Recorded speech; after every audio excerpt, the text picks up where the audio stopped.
क्या हम सच में धार्मिक हैं? अगर हमारी थाली में किसी जीव का दर्द परोसा गया हो, कबीर जी कहते हैं जिसमें दया नहीं उसमें धर्म नहीं। कबीर जी के अनुसार हर जीव में परमात्मा का अंश होता है, चाहे वह इंसान हो, पशु हो या पक्षी। सभी में एक ही चेतना है। जब हम मांस खाते हैं तो हम किसी जीव की हत्या में सहभागी बनते हैं। कबीर जी कहते हैं कि सच्चा धर्म मंदिर या मस्जिद जाने से नहीं बल्कि दिल में दया रखने से आता है।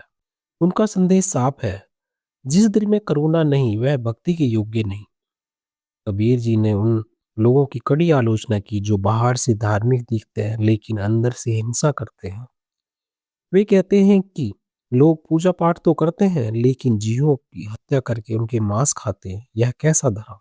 कबीर के शब्दों का भाव है, एक तरफ तुम ईश्वर की पूजा करते हो, दूसरी तरफ उसके ही बनाए जीवों को मारते हो। यह विरोधाभास है। कबीर जी कर्म के नियम को बहुत महत्व देते हैं।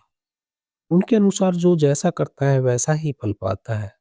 अगर हम किसी जीव को पीड़ा देते हैं तो उसका परिणाम हमें भी किसी न किसी रूप में भुगतना पड़ता है।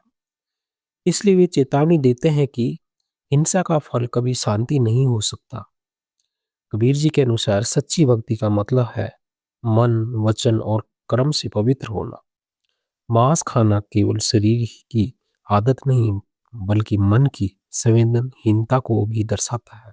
जो व्यक्ति दया और प्रेम को अपनाता है वह ईश्वर के करीब पहुंचता है। कबीर सादा और सात्विक जीवन जीने की शिक्षा देते हैं। वे मानते हैं कि मनुष्य को ऐसा भोजन करना चाहिए जो शरीर और आत्मा दोनों को शुद्ध करे। शाकाहार को वे अहिंसा और संतुलन का प्रतीक मानते हैं। कबीर का संदेश केवल मांस न खाने तक सीमित नहीं है, बल्कि यह एक गहरी सोच को दर्शाता है। दूसरों के दर्द को समझना ही सच्ची इंसानियत है।